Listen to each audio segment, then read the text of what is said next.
शुक्लाम्बरधरं विष्णुं शशिवर्णं चतुर्भुजं प्रसन्नवदनं ध्यायेत् सर्वविघ्नोपशान्तये। व्यासं वसिष्ठनप्तारं शक्तै पौत्रमकल्मषं पराशरात्मजं वन्दे सुखतातं तपोनिधिं। व्यासाय विष्णुरूपाय व्यासरूपाय विष्णवे नमो वै ब्रह्मनिधये वासिष्ठाय नमो नमः। अविकाराय शुद्धाय नित्याय परमात्मने सदैकरूपरूपाय विष्णवे सर्वजिष्णवे। यस्य स्मरणमात्रेण जन्म संसारबन्धनात् विमुच्यते नमस्तस्मै विष्णवे प्रभविष्णवे। ॐ नमो विष्णवे प्रभविष्णवे। श्रीवैशम्पायन उवाच श्रुत्वा धर्मानशेषेण पावनानि च सर्वशः युधिष्ठिरः शान्तनवं पुनरेवाभ्यभाषत। युधिष्ठिर उवाच किमेकं दैवतं लोके किं वाप्येकं परायणं स्तुवन्तः कं कमर्चन्तः प्राप्नुयुर्मानवा शुभम्। को धर्मः सर्वधर्माणां भवतः परमो मतः किं जपन्मुच्यते जन्तुर्जन्म संसारबन्धनात्। श्रीभीष्म उवाच जगत्प्रभुं देवदेवम् अनन्तं पुरुषोत्तमं स्तुवन्नाम सहस्रेण पुरुषस्तततोत्थितः तमेव चार्चयन् नित्यं भक्त्या पुरुषम् अव्ययम् ध्यायन् स्तुवन्नमस्यं च यजमानस्तमेव च। अनादिनिधनं विष्णुं सर्वलोकमहेश्वरं लोकाध्यक्षं स्तुवन्नित्यं सर्वदुःखातिगो भवेत्। ब्रह्मण्यं सर्वधर्मज्ञं लोकानां कीर्तिवर्धनं लोकनाथं महद्भूतं सर्वभूतभवोद्भवम्। एष मे सर्वधर्माणां धर्मोऽधिकतमो मतः यद्भक्त्या पुण्डरीकाक्षं स्तवैर्रच्चैर्नरः सदा। परमं यो महत्तेजः परमं यो महत्तपः परमं यो महद्ब्रह्म परमं यः परायणम्। पवित्राणां पवित्रं यो मङ्गलानां च मङ्गलम् देवतं देवतानां च भूतानां यो व्ययः पिता यतः सर्वाणि भूतानि भवन्त्यादियुगागमे यस्मिंश्च प्रलयं यान्ति पुनरेव युगक्षये तस्य लोकप्रधानस्य जगन्नाथस्य भूपते विष्णोर्नाम सहस्रं मे शृणु पापभयापहम्। यानि नामानि गौणानि विख्यातानि महात्मनः ऋषिभिः परिगीतानि तानि वक्ष्यामि भूतये।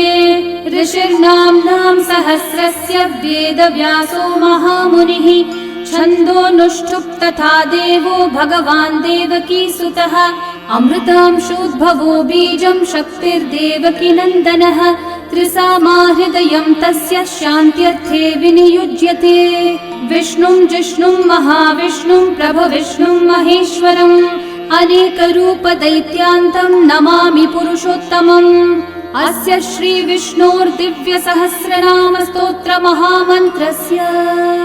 श्रीवेदव्यासो भगवान् ऋषिः अनुष्ठुप्-छन्दः श्रीमहाविष्णुः परमात्मा श्रीमन्नारायणो देवता अमृतांशोद्भवो भानुरिति बीजम् देवकी नन्दनसृष्टेति शक्तिः उद्भवक्षोभणो देव इति परमो मन्त्रः शङ्खबृन्नन्दकी चक्रीति कीलकम् शार्ङ्गधन्वा गदाधर इति अस्त्रम्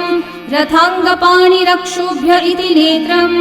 त्रिसामा सामगः सामेति कवचम् आनन्दं परब्रह्मेति योनिः ऋतुः सुदर्शनः काल इति दिग्बन्धः श्रीविश्वरूप इति ध्यानम् श्रीमहाविष्णुः प्रीत्यर्थे सहस्रनाम जपे विनियोगः।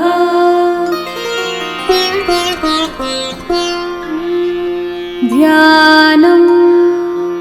क्षीरोधन्वत्प्रदेशे शुचिमणिविलसत्सैकते मौक्तिकानां माला क्लृप्तासनस्थस्फटिकमणिनिभैर्मौक्तिकैर्मण्डिताङ्गः शुभ्रैरभ्रैरतभ्रैरुपरि विरचितैर्मुक्तपीयूषवर्षैः आनन्देन पुनीयादरिनलिनगदा शङ्खपाणिर्मुकुन्दः भुःपादौ यस्य नाभिर्वियदसुरनिलश्चन्द्रसूर्यौ च नेत्रे कर्णावाशः शिरौ द्योर्मुखमपि दहनो यस्य वास्तेयमब्धिः अन्तस्थं यस्य विश्वं सुरनरखगो भोगि गन्धर्वदैत्यैः चित्रं रम्यते तं त्रिभुवन विपुषं विष्णुमीशं नमामि। ॐ नमो भगवते वासुदेवाय। शान्ताकारं भुजगशयनं पद्मनाभं सुरेशं विश्वाधारं गगनसदृशं मेघवर्णं शुभङ्गं लक्ष्मीकान्तं कमलनयनं योगिहृद्ध्यानगम्यं वन्दे विष्णुं भवभयहरं सर्वलोकैकनाथं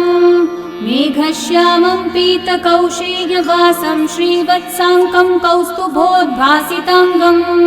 पुण्योपेतं पुण्डरीकायताक्षं विष्णुं वन्दे सर्वलोकैकनाथम्। नमः समस्तभूतानामादिभूताय भूभृते अनेकरूपरूपाय विष्णवे प्रभविष्णवे सशङ्खचक्रं सकिरीटकुण्डलं सपीतवस्त्रं सरसीरुहेक्षणं सहारवक्षस्थलशोभिकौस्तुभं नमामि विष्णुं शिरसा चतुर्भुजम् छायायां पारिजातस्य हेमसिंहासनोपरि आसीनमम्बुदश्याममायताक्षम् अलङ्कृतम् चन्द्राननं चतुर्बाहुं श्रीवत्साङ्कितवक्षसं रुक्मिणी सत्यभामाभ्यां सहितं कृष्णमाश्रये। ॐ विश्वं विष्णुर्वषट्कारो भूतभव्यभवत्प्रभुः भूतकृद्भूतभृद्भावो भूतात्मा भूतभावनः भूतात्मा परमात्मा च मुक्तानां परमा गतिः अव्ययः पुरुषः साक्षी क्षेत्रज्ञोऽक्षर एव च योगो योगविदां नेता प्रधानः पुरुषेश्वरः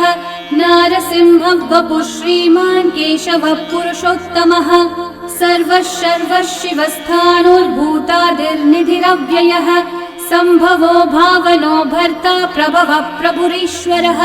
स्वयंभू शम्भुरादित्यः पुष्कराक्षो महास्वनः अनादिनिधनो धाता विधाता धातुरुत्तमः अप्रमेयो ऋषिकेशः पद्मनाभोऽमरः प्रभुः विश्वकर्मा मनुस्त्वष्टा स्थविष्ठस्थविरो ध्रुवः अग्राह्यः शाश्वतः कृष्णो लोहिताक्षः प्रतर्दनः प्रभुतस्त्रिककुब्धामः पवित्रं मङ्गलं परम्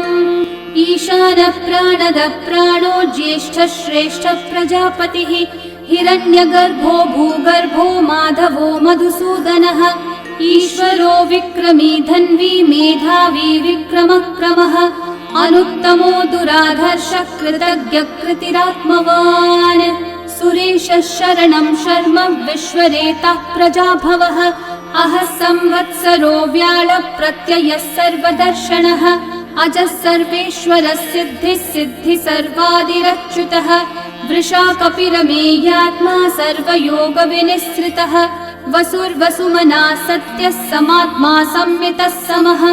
अमोघः पुण्डरीकाक्षो वृषकर्मा वृषाकृतिः रुद्रो बहुशिरा बभ्रुर्विश्वयोनिः शुचिश्रवाः अमृतः शाश्वतस्थाणुर्वरारोहो महातपाः सर्वगः सर्वविद्भानुः विश्वक्सेनो जनार्दनः वेदो वेदविदव्यङ्गो वेदाङ्गो वेदवित्कविः लोकाध्यक्षः सुराध्यक्षो धर्माध्यक्षः कृताकृतः चतुरात्मा चतुर्व्यूहश्चतुर्दंष्ट्रश्चतुर्भुजः भ्राजिष्णुर्भोजनं भोक्ता सहिष्णुर्जगदादिजः अनघो विजयो जेता विश्वयोनिः पुनर्वसुः उपेन्द्रो वामनः प्रांशुरमोघः शुचिरूर्चितः अतीन्द्रः सङ्ग्रहः सर्गो धृतात्मा नियमो यमः वेद्यो वैद्यः सदा योगी वीरः माधवो मधुः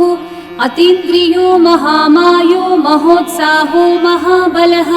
महाबुद्धिर्महावीर्यो महाशक्तिर्महाद्युतिः अनिर्देश्य वपुः श्रीमान् अमेयात्मा महाधृतक् महेश्वासो महीभर्ता श्रीनिवासः सतां गतिः अनिरुद्धः सुरानन्दो गोविन्दो गोविदाम्पतिः मरीचिर्दमनोहंसः सुपर्णो भुजगोत्तमः हिरण्यनाभः सुतपः पद्मनाभः प्रजापतिः अमृत्युः सर्वदृक्सिंहः सन्धाता सन्धिमान् स्थिरः अजो दुर्मशनः शास्ता विश्रुतात्मा सुरारिः गुरुर्गुरुतमो धामः सत्यः सत्यः पराक्रमः निमिषो निमिषस्रग्विवाचस्पतिरुदारधीः अग्रणीर्ग्रामणी श्रीमान् न्यायो नेता समीरणः सहस्रमूर्धा विश्वात्मा सहस्राक्षः सहस्रपात् आवर्तनो निवृत्तात्मा संवृतः सम्प्रमर्दनः अहः संवर्तको वह्निरनिलो धरणीधरः सुप्रसादः प्रसन्नात्मा विश्वदृग्विश्वभुग्विभुः सत्कर्ता सत्कृतः साधुर्जन्मुर्नारायणो नरः असंख्येयो प्रमेयात्मा विशिष्टः शिष्टकृच्छुचिः सिद्धार्थः सिद्धसङ्कल्पः सिद्धिदः सिद्धिसाधनः वृषाही वृषभो विष्णुर्वृषपर्वा वृषोदरः वर्धनो वर्धमानश्च विविक्तः श्रुतिसागरः सुभुजो दुर्धरो वाग्मी महेन्द्रो वसुदो वसुः नैकरूपो बृहद्रूपः शिपिविष्टप्रकाशनः ओजस्तेजोद्युतिधरः प्रकाशात्मा प्रतापनः ऋद्धस्पष्टाक्षरो मन्त्रश्चन्द्रांशूर्भास्करद्युतिः अमृतांशूद्भवो भानुः सुरेश्वरः औषधं जगतः सेतुः सत्यधर्मः पराक्रमः भूतभव्यभवन्नाथः पवनः पावनो नलः कामः कामकृत्कान्तः कामः कामप्रदः प्रभुः युगादिकृद्युगावर्तो नैकमायो महाशनः अदृश्यो व्यक्तरूपश्च सहस्रजिदनन्तजित् इष्टो विशिष्टशिष्टेष्ठः शिखण्डी नहुषो वृषः क्रोधः क्रोधकृत्कर्ता विश्वबाहुर्महीधरः अच्युतः प्रथितः प्राणः प्राणदो वासवानुजः अपान्निधिरधिष्ठानम् अप्रमत्तः प्रतिष्ठितः स्कन्दस्कन्दद्धरो धुर्यो वरदो वायुवाहनः वासुदेवो बृहद्भानुरादिदेवः पुरन्दरः अशोकस्थारणस्थारः शूरः शौरिर्जनेश्वरः अनुकूलः शतावर्तः पद्मी पद्मनिभीक्षणः पद्मनाभोरविन्दाक्षः पद्मगर्भः शरीरभृत् महर्धिरिग्धो वृद्धात्मा महाक्षो गरुडध्वजः अतुलः शरभो भीमः समयज्ञो हविर्हरिः सर्वलक्षणलक्षण्यो लक्ष्मीवान् समितिञ्जयः विक्षरो रोहितो मार्गो हेतुर्दामोदरः सहः महीधरो महाभागो वेगवानमिताशनः उद्भवक्षोभणो देवः श्रीगर्भः परमेश्वरः करणं कारणं कर्ता विकर्ता गहनो गुहः व्यवसायो व्यवस्थानः संस्थानस्थानदो ध्रुवः परर्धि परमस्पष्टः तुष्टः पुष्टः शुभेक्षणः रामो विरामो विरतो मार्गो नेयो नयो नयः वीरशक्तिमतां श्रेष्ठा धर्मो धर्मविदुत्तमः वैकुण्ठः पुरुषः प्राणः प्राणदः प्रणवपृथुः हिरण्यगर्भः शत्रुघ्नो व्याप्तो वायुरधोक्षजः ऋतुः सुदर्शनः कालः परमेष्ठी परिग्रहः उग्रः संवत्सरो दक्षो विश्रामो विश्वदक्षिणः विस्तारस्थावरस्थाणु प्रमाणं बीजमव्ययम् अर्थोऽनर्थो महाकोशो महाभोगो महाधनः अनिर्विण्णस्थविष्ठो भूर्धर्मयूपो महामखः नक्षत्रनेमिर्नक्षत्री क्षामः क्षामः समीहनः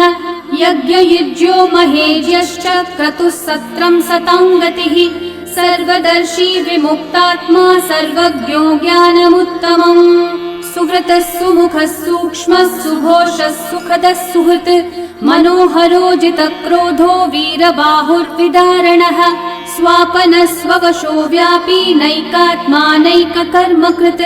वत्सरो वत्सलो वत्सी रत्नगर्भो धनीश्वरः धर्मकृद्धर्मी सदसक्षरमक्षरम् अविज्ञाता सहस्रांशूर्विधाता कृतलक्षणः गभस्तिनेमि सत्त्वस्थः सिंहो भूतमहेश्वरः आदिदेवो महादेवो देवेशो देवभृद्गुरुः उत्तरो गोपतिर्गोप्ता ज्ञानगम्यः पुरातनः शरीरभूतभृद्भोक्ता कपीन्द्रो भूरि दक्षिणः सोमपोमृतपः सोमः पुरुजित्पुरुसत्तमः विनयोजयः सत्यसन्धो दाशारः सात्वतां पतिः जीवो विनयिता साक्षी मुकुन्दोमितविक्रमः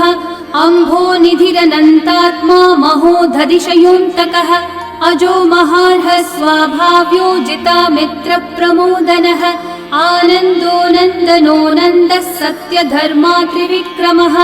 महर्षि कपिलाचार्य कृतज्ञो मेदिनीपतिः त्रिपदस्त्रिदशाध्यक्षो महाशृङ्गकृतान्तकृत् महावराहो गोविन्दः सुषेणः कनकाङ्गदे गुह्यो गभीरो गहनो गुप्तश्चक्रगदाधरः वेधास्वाङ्गोचितः कृष्णो दृढसङ्कर्षणोच्युतः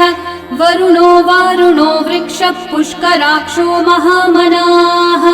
भगवान् भगहानन्दी वनमाली हलायुधः आदित्यो ज्योतिरादित्यः सहिष्णुर्गतिसत्तमः सुधन्वा खण्डपरशुर्दारुणो द्रविणप्रदः दिवस्पृक् सर्वदृग्व्यासो वाचस्पतिरयो निजः त्रिसामासामगः सामन्निर्वाणं भेषजम्भिषक् सन्न्यासकृच्छमः शान्तो निष्ठा शान्तिपरायणम् शुभाङ्गः शान्तिदः सृष्टा कुमुदः कुवलेशयः गोहितो गोपतिर्गोप्ता वृषभाक्षो वृषप्रियः अनिवर्ती निवृत्तात्मा संक्षेप्ताक्षेमकृच्छिवः श्रीवत्सवक्षा श्रीवास श्रीपति श्रीमतांवरः श्रीधर श्रीश श्रीनिवास श्रीनिधि श्रीविभावनः श्रीधर श्रीकर श्रेय श्रीमान् लोकत्रयाश्रयः स्वक्षस्वङ्गः शतानन्दो नन्दिर्ज्योतिर्गणेश्वरः विजितात्मा विधेयात्मा सत्कीर्तिश्चिन्न संशयः उदीर्णः सर्वतश्चक्षुरनीशः शाश्वतस्थिरः भूषयो भूषणो भूतिर्विशोकः शोकनाशनः अर्चिष्मान् अर्चितः कुम्भो विशुद्धात्मा विशोधनः अनिरुद्धो प्रतिरथः प्रद्युम्नोमितविक्रमः कालनेमी निहावीरः शौरी शूरजनेश्वरः त्रिलोकात्मा त्रिलोकेशः केशवः केशिहा हरिः कामदेवः कामपालः कामी कान्तः कृतागमः अनिर्देश्य वपुर्विष्णु वीरोऽनन्तो धनञ्जयः ब्रह्मण्यो ब्रह्मकृद् ब्रह्मा ब्रह्म ब्रह्मविवर्धनः ब्रह्मविद् ब्राह्मणो ब्रह्मी ब्रह्मज्ञो ब्राह्मणप्रियः महाकर्मो महाकर्मा महातेजा महोरगः महाक्रतुर्महायज्वा महायज्ञो महाहविः स्तव्यस्तव प्रियस्तोत्रं स्तुतिस्तोतारणप्रियः पूर्णपूरयिता पुण्यकीर्तिरणामयः मनोजवस्तीर्थकरो वसुरेता वसुप्रदः वसुप्रदो वासुदेवो वसुर्वसुमनाहविः सद्गति सत्कृति सत्ता सद्भूति सत्परायणः शूरसेनो यदुश्रेष्ठः सन्निवासः सुयामुनः भूता वासो वासुदेवः सर्वासु निलयो नलः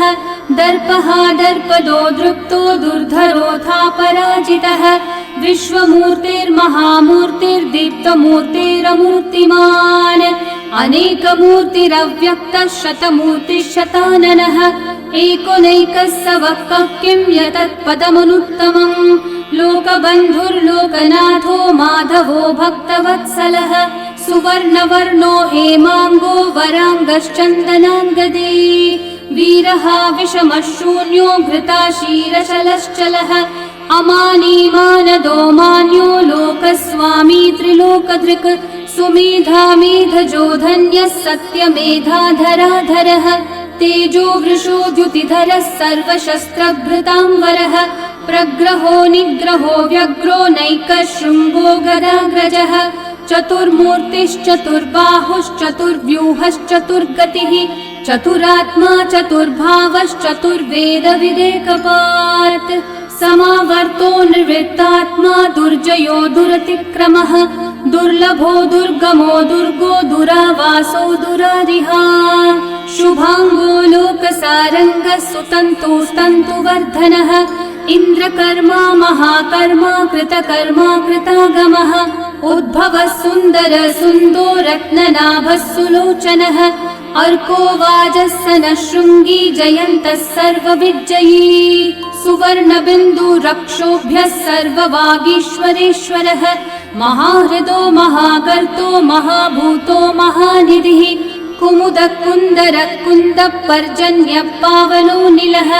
अमृताशोऽमृतवपुः सर्वज्ञः सर्वतोमुखः सुलभः सुव्रतः सिद्धः शत्रुजिच्छत्रुतापनः न्यग्रोधोदम्बरोऽश्वत्थश्चाणूरान्ध्रनिषूदनः सहस्रार्ची सप्तजिह्वा सप्तैधा सप्तवाहनः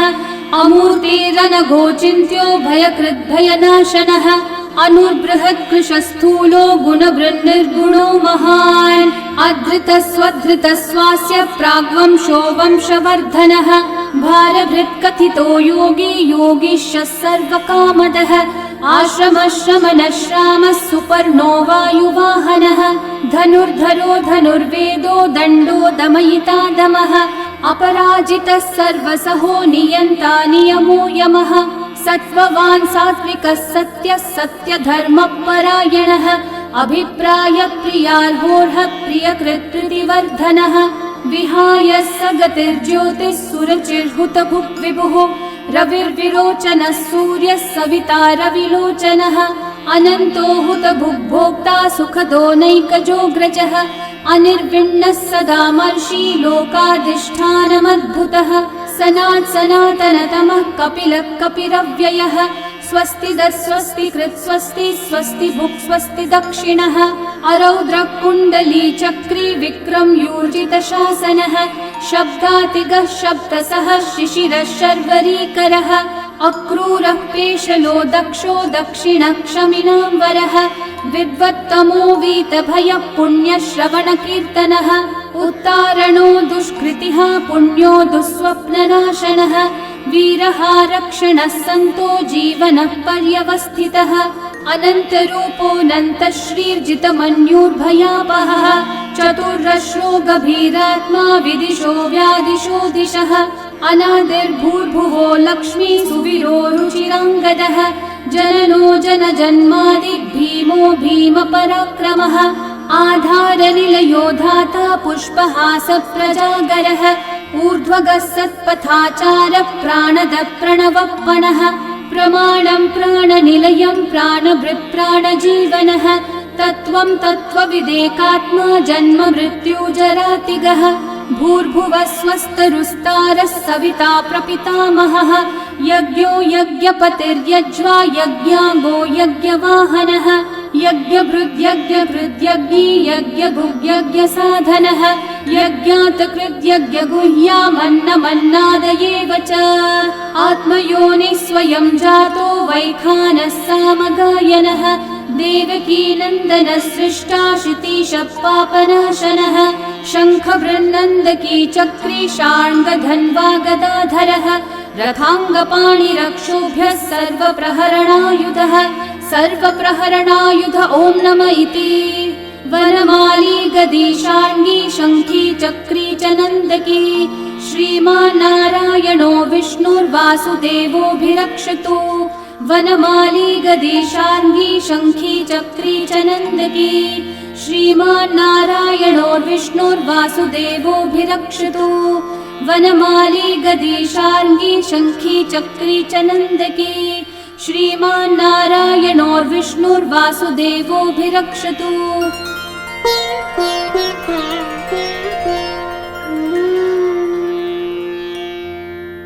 इतीदं कीर्तनीयस्य केशवस्य महात्मनः नाम्नां सहस्रं दिव्यानामशेषेण प्रकीर्तितम् य इदं शृणुयान् नित्यं यश्चापि परिकीर्तयेत् नाशुभं प्राप्नुयात् किञ्चित् सोमुत्रेह च मानवः वेदान्तगो ब्राह्मणः स्यात् क्षत्रियो विजयी भवेत् वैश्योधनसमृद्धः स्यात् शूद्रः सुखमवाप्नुयात् धर्मार्थी प्राप्नुयात् धर्मम् अर्थार्थी चार्थमाप्नुयात् कामानवाप्नुयात् कामी प्रजार्थी चाप्नुयात् प्रजाम् भक्तिमान् यः सदोत्थाय शुचिस्तद्गतमानसः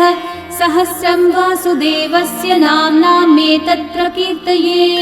यशः प्राप्नोति विपुलं याति प्राधान्यमेव च अचलां श्रियमाप्नोति श्रेय प्राप्नोत्यनुत्तमम् न भयं क्वचिदाप्नोति वीर्यं तेजश्च विन्दति भवत्यरोगो द्युतिमान् बलरूपगुणान्वितः रोगार्तो मुच्यते रोगात् बद्धो मुच्येत बन्धनात् भयान् मुच्येत भीतस्थो मुच्येतापन्न आपदः दुर्गान्यतितरत्याशु पुरुषः पुरुषोत्तमम् स्तुवन्नाम सहस्रेण नित्यं भक्ति समन्वितः वासुदेवाश्रयो मर्त्यो वासुदेवपरायणः सर्वपापविशुद्धात्मा याति ब्रह्म सनातनम् न वासुदेव भक्तानामशुभं विद्यते क्वचित् जन्म मृत्यु जरा व्याधि भयं नैवोपजायते इमं स्तवमधीयानः श्रद्धा भक्ति समन्वितः युज्येतात्मसुखः शान्ति श्रीधृति स्मृतिकीर्तिभिः न क्रोधो न च मात्सर्यं न लोभो नाशुभा मतिः भवन्ति कृतपुण्यानां भक्तानां पुरुषोत्तमे द्यौः चन्द्रार्कनक्षत्राखं दिशो भूर्महो दधिः वासुदेवस्य वीर्येण विदतानि महात्मनः ससुरासुरगन्धर्वं स यक्षोरगराक्षसं जगद्वशे वर्ततेदं कृष्णस्य सचराचरम् इन्द्रियाणि मनोबुद्धिः सत्त्वं तेजो बलं द्युतिः वासुदेवात्मकन्याहुः क्षेत्रं क्षेत्रज्ञ एव च सर्वागमानामाचार प्रथमं परिकल्पते आचार प्रभवो धर्मो धर्मस्य प्रभुरच्युतः ऋषयः पितरो देवा महाभूतानि धातवः जङ्गमाजङ्गमं चेदं जगन्नारायणोद्भवम् योगो ज्ञानं तथा साङ्ख्यं विद्या शिल्पादिकर्म च वेदाः शास्त्राणि विज्ञानम् एतत् सर्वं जनार्दनात् एको विष्णुर्महद्भूतं पृथक् भूतान्यनेकशः त्रीन् लोकान् व्याप्य भूतात्मा भुङ्क्ते विश्वभुगव्ययः इमं स्तवं भगवतो विष्णोर्व्यासेन कीर्तितम् पठ्येद्य इच्छेत् पुरुषः श्रेयः प्राप्तुं सुखानि च विश्वेश्वरमजं देवं जगतः प्रभुमव्ययम् भजन्ति ये पुष्कराक्षं न ते यान्ति पराभवम् न ते यान्ति पराभवम् ॐ नम इति अर्जुनोवाच पद्मपत्रविशालाक्ष पद्मनाभः सुरोत्तम भक्तानामनुरक्तानां त्राता भव जनार्दन श्रीभगवानुवाच यो मां नाम सहस्रेण स्तोतुमिच्छति पाण्डव सोऽहमेकेन श्लोकेन स्तुत एव न संशयः स्तुत एव न संशय ॐ नम इति व्यास उवाच वासनाद्वासुदेवस्य वासितं भुवनत्रयं सर्वभूतनिवासोऽसि वासुदेव नमोऽस्तु ते श्रीवासुदेव नमोऽस्तु ॐ नम इति पार्वत्योवाच केनोपायेन लघुना विष्णोर्नाम सहस्रकं पठ्यते पण्डितेर्नित्यं श्रोतुमिच्छाम्यहं प्रभो ईश्वरोवाच श्रीराम राम रामेति रमे रामे मनोरमे सहस्रनाम तत्तुल्यं राम नाम वरानने श्रीराम राम रामेति रमे रामे मनोरमे सहस्रनाम तत्तुल्यं राम नाम वरानने श्रीराम राम रामेति रमे रामे मनोरमे सहस्रनाम तत्तुल्यं राम नाम वरानने श्रीराम नाम वरानन ॐ नम इति ब्रह्म उवाच नमोऽस्त्वनन्ताय सहस्रमूर्तये सहस्रपादाक्षि शिरोरुबाहवे सहस्रनाम्ने पुरुषाय शाश्वते सहस्रकोटियुगधारिणे नमः सहस्रकोटियुगधारिण ॐ नम इति। सञ्जय उवाच यत्र योगेश्वरः कृष्णो यत्र पार्थो धनुर्धरः तत्र श्रीर्विजयो भूतिर्ध्रुवा नीतिर्मतिर्मम। श्रीभगवानुवाच अनन्याश्चिन्तयन्तो मा ये जनाः पर्युपासते तेषां नित्याभियुक्तानां योगक्षेमं वहाम्यहम्। परित्राणाय साधूनां विनाशाय च दुष्कृतां धर्म संस्थापनार्थाय सम्भवामि युगे युगे। आर्ता विषण्णा शिथिलाश्च भीता घोरेषु च व्याधिषु वर्तमानाः संकीर्त्य नारायण शब्दमात्रं विमुक्तदुःखा सुखिनो भवन्तु। कायेन वाचा मनसैन्द्रियैर्वा बुद्ध्यात्मना वा प्रकृते स्वभावात् करोमि यद्यत् सकलं परस्मै नारायणायेति समर्पयामि। श्री विष्णु सहस्रनाम स्तोत्रम् सम्पूर्णम्।